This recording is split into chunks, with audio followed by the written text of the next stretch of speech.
My wife Marcy was in London again and shopping. Every year she spends more and more time away from home. We are no longer married, but I can't afford to give her a divorce, and she has no desire to file for one. Over the past 5 years, my software company has taken off. For 10 years, I struggled to just keep my head above water, and then hardware technology caught up with my software package, and things took off. 3 major companies expressed interest, and I was just waiting for the right one to take a hold. The actual value was now well over 10 million, mostly in the stock I had. About 8 years ago, Marcy worked at a law firm in Reading. The salary at the time was a big help. Her workday was long, and she ended up doing some overnight trips for the firm, even though I thought she was just a paralegal. I was busy with new software, so I didn't pay much attention to her absences. Everything had been fine between us up until then. Our sex life was great, and we seemed to spend a lot of time doing things together and enjoying each other's company, even despite my promiscuous habits at work. After she worked at a law firm for about a year, sex pretty much died down, and our life together became barely platonic. I was unhappy with the situation, but I was sure it was just a phase she was going through. We had 2 sons who were both in high school. They were largely taking care of themselves on their own. Bradley was preparing to attend the University of Pennsylvania, and Scott was looking forward to serving in the Marine Corps. Marcy's supervisor at Burke's Legal was Robert Logan. I had met him and his wife several times at company events, and he seemed like a normal guy. One day, Marcy came home very upset and told me that Robert was dead, shot by his wife. She didn't go into any other details, but she quit her job shortly thereafter and never worked again. Our marriage didn't improve. She became moody and prone to arguments. I wish I could say she had some positive traits, but I can't. I would try to avoid her as much as possible, but it was difficult. To top it off, she was pregnant. I had hoped that a new baby would improve our family situation, but it didn't. Marcy named our newborn daughter Glenda. She adored the girl and worried about her constantly, but our relationship continued to deteriorate. As Glenda got older, Marcy started spending more time away from home. The company was making money, so we moved to a new house with servants. Marcy hired a nanny for Glenda and took full advantage of it. I never asked where she went or why. All I knew was that there were a lot of expenses. Fortunately, I was making money faster than she had time to spend it, but I was just as frustrated. I tried to talk to her and find out what had happened between us, but she refused. Of course, the separate bedrooms didn't help. I had no idea what I had done wrong, so I didn't know how to fix it. In the end, I just gave up. The divorce would cost me a couple $1,000,000 and probably ruin the new company. I was angry at myself for letting it get this far. I had my own legal staff, but I still didn't see a good way out. Glenda was growing up to be a beautiful young lady. I spent as much time with her as I could. Marcy usually kept us apart, but because she was gone so often, Glenda and I became good friends without her knowing. It was our secret, and Glenda loved it. She was now in 3rd grade and doing well academically. I went to parent-teacher meetings and teacher conferences. Marcy was usually busy with other important things.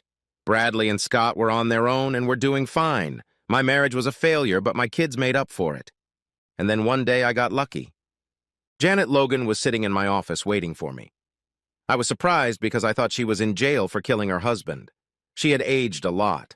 Her hair was shoulder length and was a sleek mixture of gray, silver, and a little black. She wore very little makeup, and her skin seemed to have a delicate smoothness to it, but it was not soft. Her eyebrows were natural and matched her face perfectly. She seemed tough and feminine at the same time. "Janet, this is a surprise, to say the least. You look good." "Thank you, Grady. I wasn't sure you'd remember me. It's been 8 years, and I was sure no one would remember me." "Do you want some coffee?" "Black would be great." "Janet, I'm in a very awkward position here. I'm aware of your situation, and I don't want to say anything that might upset you. If I say or do anything inappropriate, please feel free to correct me." "I've spent the last 8 years in prison, Grady. I'm pretty relaxed about the whole thing. Don't worry about my feelings. By the way, how's Mrs. Stevens doing?" "That's not what I want to talk about. Let's just say things could be better." "I'm sorry, but that's the reason I came to you. I need to talk to you about Marcy. I'm not vindictive, but there are some things that I feel need to be resolved. I set my cup of coffee in front of her, but sat in the chair next to my desk instead of behind it. I wanted to hear what she had to say, and I wanted her to feel comfortable while she did it. I pressed the intercom button and instructed my secretary not to interrupt us. "Grady, have you been following the process at all?" "No." Marcy had mentioned what had happened, but I didn't have much interest in it myself. I was busy starting a business, and she wasn't very talkative at the time. I think she was upset about his death. "I think more than you could imagine. It sounds like you have no idea what was going on, so a lot of this will come as a shock to you. You said you didn't mean to upset me. Well, I feel the same way. I'm going to explain things to you that are unpleasant to hear. If it gets too hard, just tell me and I'll stop. Maybe we should have had some scotch instead of coffee." We both laughed a little. "The day I shot Robert, he was planning to leave me and run off with Marcy. Robert stayed home just long enough to hand me the divorce papers. Your wife was waiting in the car. They were going to visit you after they were done with me. I had known about their affair for some time and had the papers and some pictures. The fact that he was asking for a divorce didn't bother me because I was planning the same thing."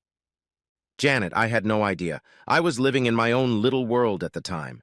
I think in some ways it was my fault that all of this happened. I'm sorry that my poor performance as a husband contributed to your marital problems. There was more to it than that, Grady. Robert always wanted a family, but we could never have children. He was always complaining about my shortcomings as a wife and blaming me for everything. When he handed me the divorce papers, he told me that Marcy was pregnant with his child and that she was going to provide him with the family he had always dreamed of. I turned around and started to walk away from him, but he continued to insult me and call me all sorts of derogatory names. It wasn't enough that he was leaving and divorcing me. He insisted on making me feel like I wasn't that person. He never seemed to stop berating me. And finally I snapped, reached into the cupboard drawer and pulled out a revolver. I don't remember shooting him." "Are you saying that my daughter, Glenda, belongs to Robert?" "Glenda isn't Robert's daughter, but I would assume Marcy thinks she is." "Can you explain that?" "I've been tested several times. The doctors never found anything wrong with me. I finally tested Robert's sample and it was completely sterile. I never told him. By the way, Glenda is Robert's mother's name. I assume it was the name they agreed on when Marcy found out she was pregnant." "Marcy chose that name, but I had no idea where she got it from. I think you're right, and she thinks Glenda is Robert's child. Knowing that explains a lot. Would you like some more coffee?" "No, but there's something else I need to talk to you about. Are you sure you have time?" "I'm fine. Don't worry about a thing. That's the nice thing about being a warden. When I went to prison, everything in the house was put into storage. Robert's briefcase was among them. I was going through it last week and found this." Janet handed me the original divorce papers that Marcy was going to give me the day Robert was shot. The papers were signed, dated, and notarized. Robert and Marcy worked at a law firm, so the terms of the divorce were spelled out very precisely. "Is that still in effect?" Janet laughed. "I have no idea. I'm not a lawyer. Familiarize yourself with paragraph 7. It grants me full custody of all the children." "Wow, that would really piss her off if she knew I could get Glenda. Sure, the boys are long gone, but if I get custody of her little angel, she'll go nuts. Can I take this so my lawyers can review it?" "It's yours, Grady. It has no value to me. I wish you the best. Here's a few more things that may or may not interest you." Janet handed me 2 heavy paper envelopes. "The pictures my detective took are in the small envelope. They are of a very sexual nature. I don't need them, but they might be useful to you. In the large envelope are the results of the investigation that my private detective gave me and some other interesting documents. You can look through them and decide what's important to you." "Thank you. I really don't want to look at them, but I'll give them to my lawyer along with the papers." We both sat and looked at each other for a few moments. She was a very impressive woman, and I was glad she had come to see me. "I better go and let you get back to work. Thank you for agreeing to meet with me. I feel better when I'm done with it. By the way, you don't have any openings for ex-cons, do you?" Seymour Schlump, my personal and favorite lawyer, was thrilled to see 8-year-old divorce papers that had no expiration date. He was like a kid in a candy store and couldn't wait to get to work. Marcy didn't ask for any interest, just hard numbers. She wanted $14,000 from her current and savings accounts. 8 years ago, that had been about half of the total, but today it was almost nothing. All the other requirements were similar. There was only one snag. She wanted the 1995 Volvo station wagon she had at the time. I sold it about 5 years ago. I had to find that car. Janet Logan started working in the company's software testing department. It was an entry-level job, but I felt she would be comfortable with it. It also gave me the opportunity to see her on a regular basis. I liked Janet and hoped to get to know her better. Glenda and I kept our DNA tests a secret from Marcy. It was going to be a few weeks before the results came back, but Seymour needed time to make sure there were no loopholes in the divorce papers. I was confident that the results would show that Glenda was mine. With a little help from friends, I was able to find a Volvo at the state college. A college fraternity guy was happy to provide it to me for twice what he paid for it. A week later, I had a car with Marcy's name on the paperwork. Seymour explained to me that as long as nothing was changed in the original divorce petition, it could go through as written. We couldn't find anything serious enough to make us want to change it. Marcy's signature was notarized and still legal even after 8 years. I signed for myself and the Seymour notary stamped it. Now all we had to do was wait. Time was dragging very slowly. My relationship with my wife was not improving. My relationship with my daughter grew stronger every day. My relationship with Janet Logan grew stronger every day. After about a month, I convinced Janet to have lunch with me after hours. It was pleasant, unconditional, and I assured her that I would not do anything to show the other employees that I was interested in her. She responded that her relationship with me was more important than her job. I had a hunch that things would work out, but I wasn't going to rush into anything. Over the next few weeks, I tried several times to talk to Marcy about our marriage. She refused to enter into any discussion or even answer questions. What I didn't tell her was that her petition for divorce from me was pending, and in a short time she would be notified that it was final. It was the middle of the week and the middle of the day when my loving wife Marcy burst into the office. "What the hell is this?" she asked, throwing some official papers on my desk. "I'm not sure, but I think the divorce petition you filed 8 years ago has just been finalized." "You son of a bitch, you can't do that. Things have changed since then, and if you think I'm gonna let you get away with this shit, you're crazy." "What's changed, honey? Just because your lover died doesn't mean we couldn't proceed with the divorce. I agreed to all your terms, so you have no grounds to object. I suggest you hire a lawyer if you want to contest the divorce. But in the meantime, I would like you to remove all of your belongings that you gave me from my home. I will gladly get out of your house and throw out that piece of crap divorce notice. You're gonna pay, and you're gonna pay big time. Glenda and I will be gone this afternoon, and I'll send someone for my stuff tomorrow. I'm sorry, dear, but if you read paragraph 7, you'll notice that you've given full custody of Glenda to me. Until you deal with that, she's mine. If you try to take Glenda without my permission, I will have you arrested, I promise." By now, Marcy was seething with anger. All her words were not spoken, but shouted. The muscles in her neck were tense, and the veins in her forehead were swollen. Her lips trembled every time she spoke. For the next minute, I didn't hear what she was saying. I just stood there, stunned by her frenzy. Finally, she grabbed the papers and ran out the door. The peace and quiet was wonderful. I was sitting completely relaxed and relieved when my secretary brought me a cup of coffee. She didn't say anything but just smiled.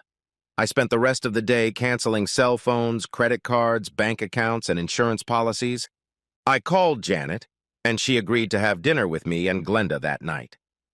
I needed a friendly shoulder to lean on. Glenda and Janet spent most of the evening talking to each other. Things didn't go as I had planned. Seymour called me a few days later. Marcy had hired legal counsel, and an appointment had been set up to settle the divorce. A family court judge was going to attend and act as arbitrator. Seymour pointed out that Marcy's attorney didn't seem to be particularly confident about reversing the divorce decree, but seemed more interested in getting me to give up custody of Glenda as an addendum. I agreed to compromise but not give in. The meeting started slowly and consisted mostly of going over each of the demands that Marcy had made in the divorce petition. Seymour handed out checks for the agreed-upon amounts, and we sat quietly and endured formal protests about the unfairness of the settlement. Seymour did not respond in any way. Marcy seemed shocked when I handed the car keys and Volvo paperwork across the table. Finally, the issue of custody was brought up. Marcy asked the judge if she could make a statement, which was approved. For the last 8 years, I forced myself to live in a loveless marriage for the sake of my daughter. I loved Robert Logan with all my heart and was proud to give him the child his wife could not have.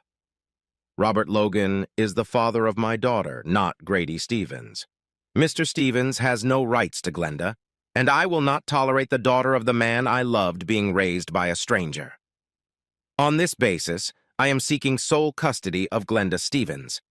The judge, who had been silent throughout the proceedings, spoke. Mrs. Stevens, are you saying that Glenda Stevens is the result of the adultery you had with Robert Logan when you were married to Grady Stevens? Yes, Your Honor.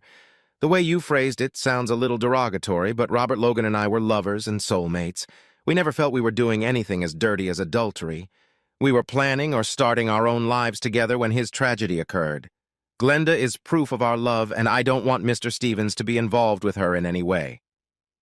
Your candor on this issue would, in most cases, reduce the likelihood of you getting custody because of your infidelity. However, if what you say is true, we may have to reconsider. The judge looked at Seymour. Do you have anything to say? Seymour and I sat there looking at each other. Are you sure you want to do this, Grady? Yeah, let's do it. My friendly lawyer slid a piece of paper across the table to Marcy's attorney. This is a report made approximately 6 weeks prior to the date of Glenda Stevens' conception. As you can see, the report indicates that Robert Logan had a 0 sperm count. Mr. Logan was completely sterile, and there was no way he could have fathered a child. This is why Janet Logan, who was capable of conceiving, was never able to get pregnant. Marcy turned pale and her eyes went wide. She began to worry again, just as she had in my office. It's a lie. This report is not authentic. It is something you are only making up to steal Robert's baby from me. Her lawyer whispered something in her ear, trying to calm her down. Finally, she seemed to relax a little. Seymour slid 3 more pieces of paper across the table. The first form was Glenda Stevens' DNA analysis. The second form is a DNA analysis of Grady Stevens. The third report is a comparison of the two, which shows that Grady Stevens is without a doubt the father of Glenda Stevens. Any questions? By this time, Marcy was in tears. She was no longer angry. Now she was just crushed.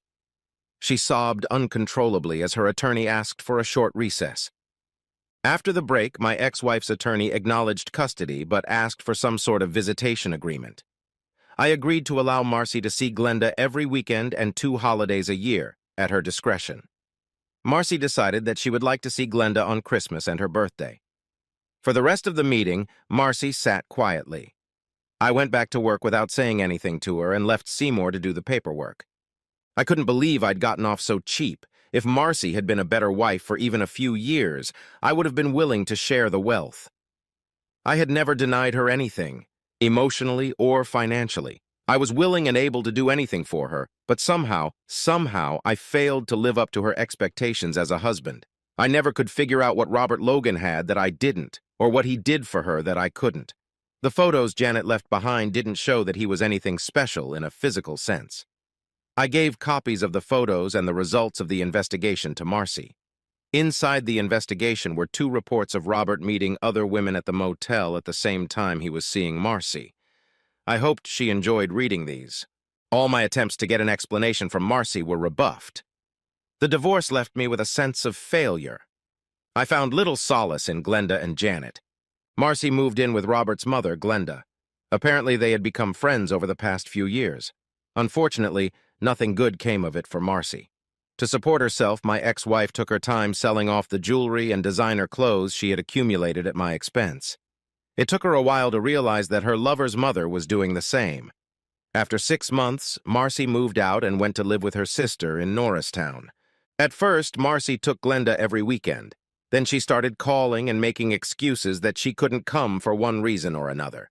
The calls became more and more frequent, and the excuses became more and more ridiculous. Eventually, she just stopped coming altogether. Glenda didn't mind when her mother canceled because Janet and I were trying to fill her attention. We are spending more time together and starting to feel like family. Janet moved into our house, and we got married just before Christmas. Marcy went on a solo cruise in the Caribbean over the vacations and couldn't take Glenda as planned. That made everyone happy. 2 weeks later, I filed a motion to cancel the supplemental custody agreement, and it was approved. My company was finally bought, and we were now flush with cash. Janet is very happy because she is pregnant for the first time in her life. We will be on Social Security until the baby graduates from high school, but it will be worth it. Finally, life is good.